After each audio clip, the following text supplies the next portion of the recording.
মানুষ সকাল থেকে সন্ধ্যা পর্যন্ত, সন্ধ্যা থেকে রাত্র 10টা 11টা 12টা পর্যন্ত প্রতিটা মুহূর্তে সফলতা সফলতা সফলতা, এই সফলতাকে ধরার জন্য, পাওয়ার জন্য কত কি না করতেছে। কিন্তু মানুষ ভুলে যাচ্ছে কেন সফলতা কোথাও নেই।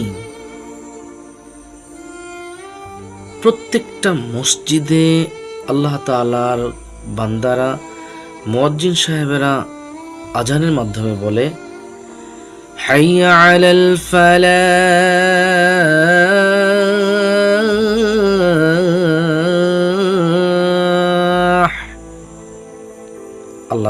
আল্লাহ তাআলা ডেকে বলেন, বান্দা কল্যাণের দিকে এসো।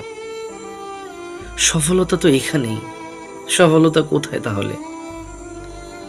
আমরা ভুলে যাই মাওলা পাক আমাদের জন্য যে কল্যাণ এবং সফলতা রেখেছেন, এর চাইতে উত্তম সফলতা এবং কল্যাণ পৃথিবীতে আর কেউ দিতে পারে না, আর কিছুর মধ্যে নাই। যদিও থেকে থাকে সেটা অস্থায়ী, ক্ষণিকের জন্য।